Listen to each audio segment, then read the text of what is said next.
ازيكم يا حلوين؟ عاملين ايه؟ وحشتوني كتير. النهارده جايه وجايبه لكم فكره جديده وهتنفع مشروع لاي حد عايز يعمل مشروع بتكاليف قليله يقدر يعملها. اهم حاجه عنده هي التوزيع.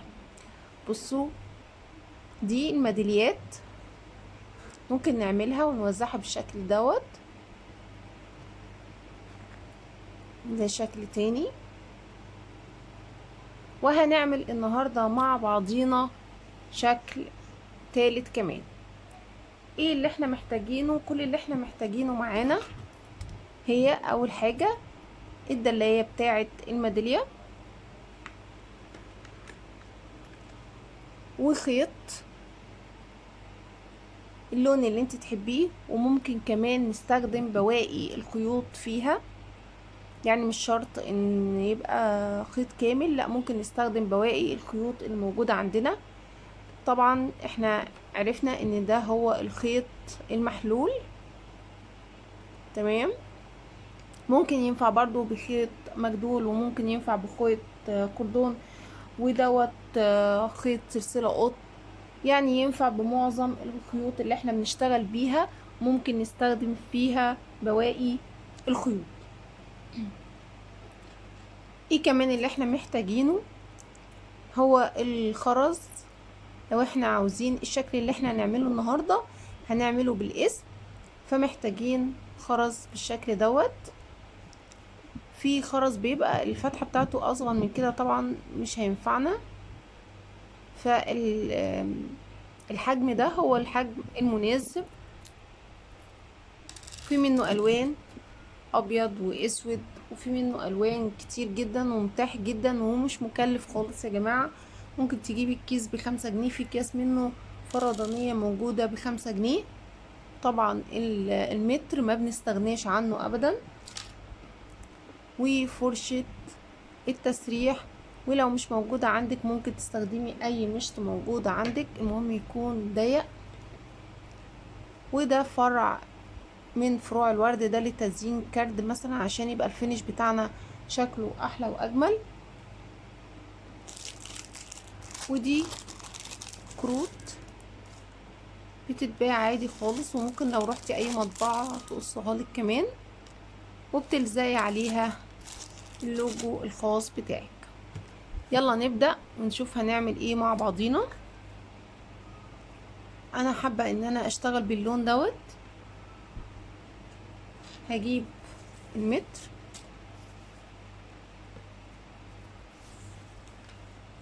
واقيس 80 سنتي. يبقى انا عايزة ايه منها؟ 80 سنتي.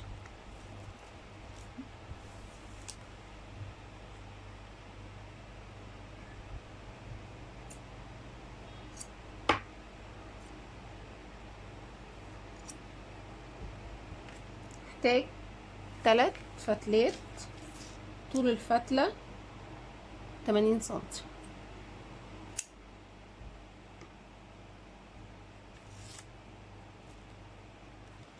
كده استخدمنا اول خامة موجودة ومتاحة عندنا. بصوا بقى، ادي فتلة، وهبدأ اثبتها هنا بجرزة البداية. ادي اول واحدة،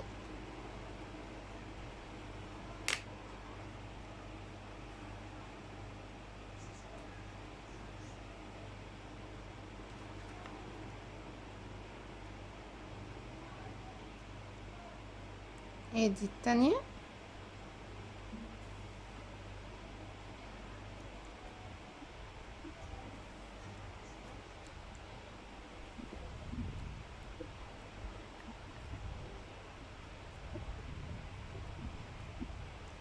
وادي التالتة.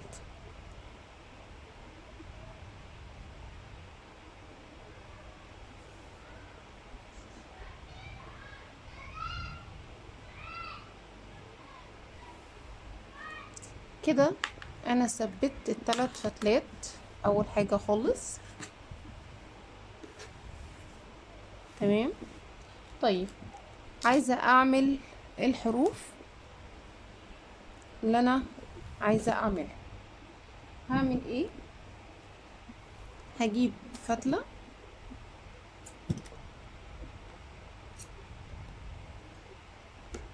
عشان الاسم بس اللي عندي اسم قصير مش اسم طويل، فدوت هيكفيها قوي. مش هينفع ان انا استخدم الفتلة كلها لان الفتلة هتبقى تخينة قوي بالنسبة للحروف، فانا باخد جزء منها بس. تمام. وبرضو بثبتها بغرزة البداية.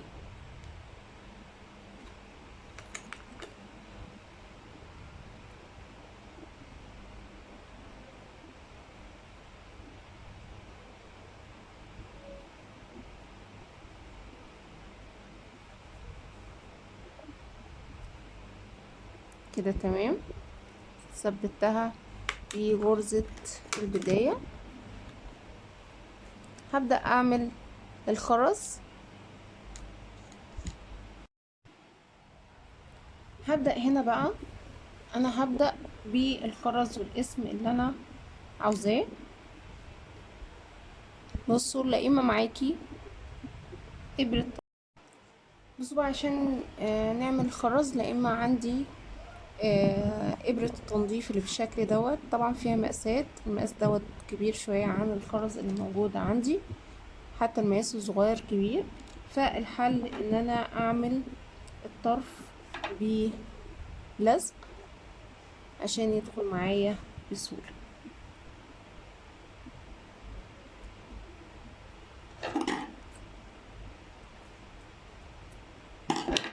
بالشكل ده.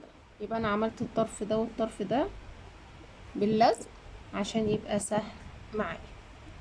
انا دخلتها هنا اهوت من الطرف، عايزة ادخل الطرف التاني اهو.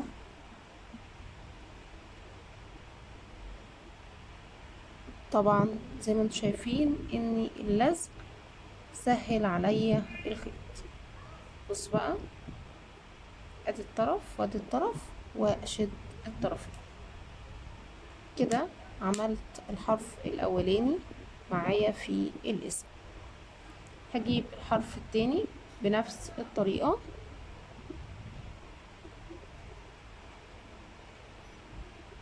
اهو. دخلت من الناحية دي ومن الناحية اللي قصادها بالشكل ده.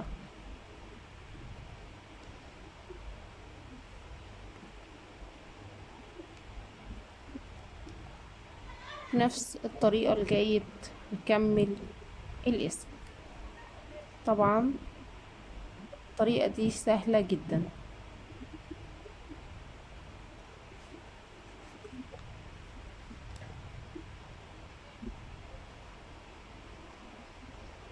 اهو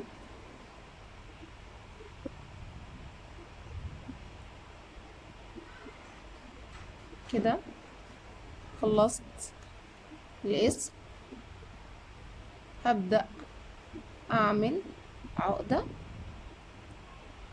لو عندك خرزة مدورة ممكن تحطيها زي ما تحبي.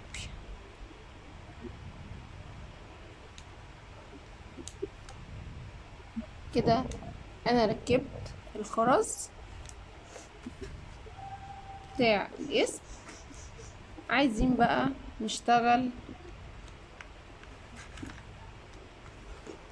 اول حاجة بشد الخيط بتاعي كويس زي ما انتم شايفين كده، واثبت دي عليها. تمام. هجيب تاني. لو الخيط بتاعك فاكك منك او مش مبروم قوي، انا ممكن ابرمه وانا شغاله.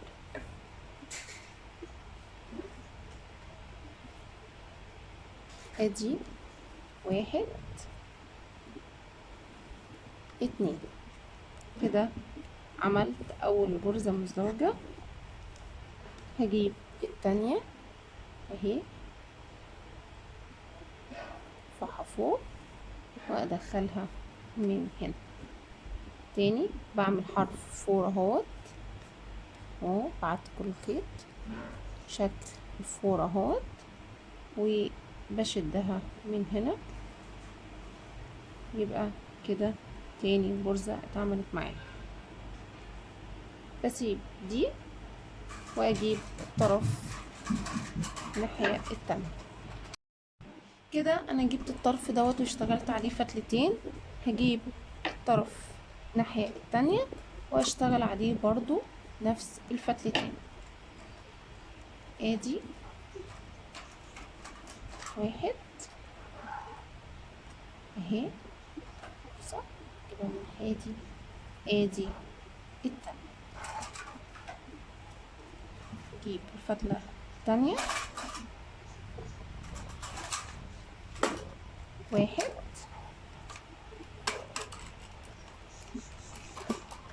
وادي الفتلة الغرزة التانية. تمام. هنحدد الاتجاه بتاعنا. يعني ايه هنحدد الاتجاه بتاعنا؟ المفروض ان انا هقفل فتلتين اهو. هنكملها ازاي بقى؟ انا عايزة اقفل الناحيتين الطرفين دول. هحدد الاتجاه، هجيب اللي تحت على فوق اهي وهقفل بغرزة مزدوجة. ادي واحد ادي اتنين. كده همشي كل الخيط الناحية دي. القفلة بتاعتي هتبقى الاتجاه ده. في ناس بتعمل واحدة مرة تحت وواحدة مرة فوق، طبعا الشكل بتاعهم مبيبقاش منتظم، فانا لازم احدد الاتجاه بتاعي. يبقى انزل الخيط بتاعي اهوت. خلصت كده، ده اول واحدة. يلا نعمل الناحية التانية. يلا بقى نجيبها تاني. نجيب الطرف اللي في النص ده. ادي واحد ادي التانية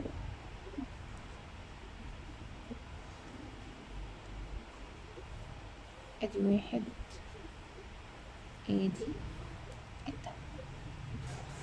هقرب الغرز من بعض. خلصت الناحية ديت، هجيب الطرف دوت ابدأ اشتغل عليه نفس الطريقة. ادي واحد ادي اتنين. جيب الطرف ده ادي واحد ادي اتنين واقرب ازق الغرز جنب بعضها. تمام. دلوقتي هعمل ايه في النص؟ هعمل غرزة مربع زي ما اتعودنا في الكورس بتاعنا كده اهي كده، واجيب دي من تحت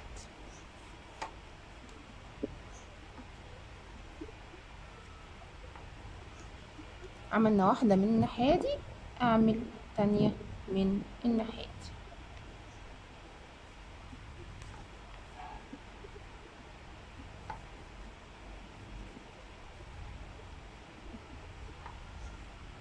كده عملت غرزة مربع.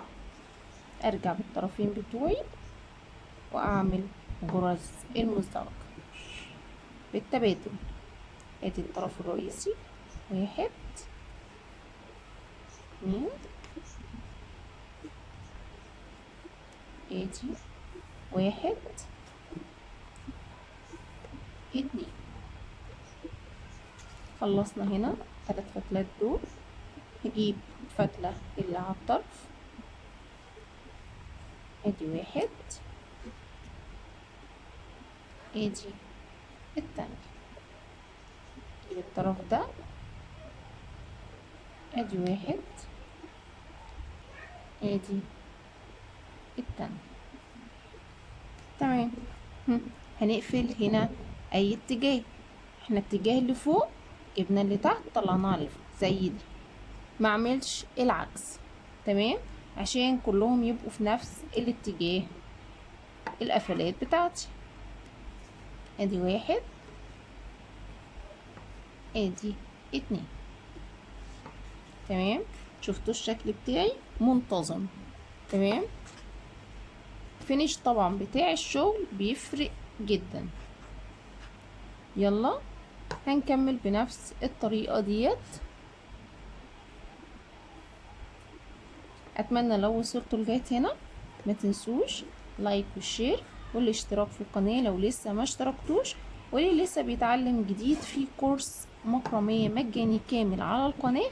اتمنى تشوفوه وتتابعوني وتقولوا لي ايه رأيكم في التعليقات. اهوت.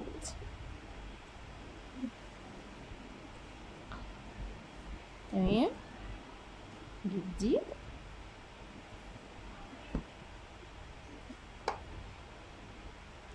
طبعا مشروع مربح جدا جدا جدا، ممكن تستخدموه في بواقي الخيوط. في ناس كتير يا جماعة اتجهت لتعليم المكرمية، فطبعا انتي جبت خيوط وبتتعلمي فيها، وفي حاجات باظت منك وفي خيوط اتهدرت منك، فانتي ممكن تستخدمي كل اللي اتهدر منك دوت في انك تعملي بيه ميداليات. مشروع مربح، وكمان هدايا ممكن تستخدم في هدايا عيد الأم. طبعا كل سنة. بصوا أنا عندي الاسم قصير، فأنا مش حابة إن أنا أطولها قوي. اللي عاوز يكمل الشكل المعين بالشكل دوت هيعمل صف هنا وصف هنا. أنا مش هكمل علشان يبقى في تناسق بين طول الاسم والميدالية. اوكي، هنجيب فتلة خارجية نعملها بالشكل ده، وابدأ الف الخيط عليها.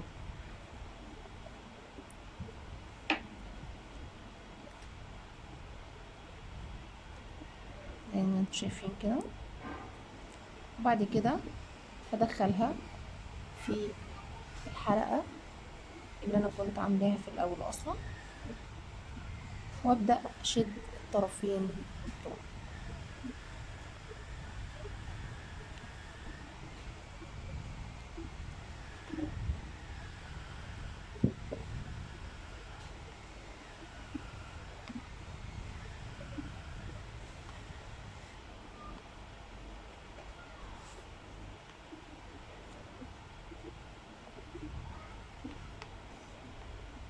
اهو كده قفلتها. هبدأ اشيل الخيط الزيادة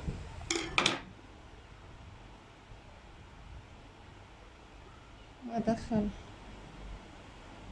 طرف الخيط في قلب الشكل من جوه.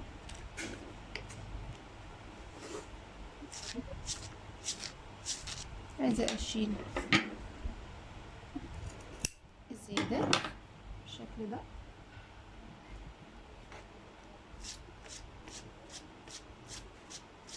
واسرح الاطراف.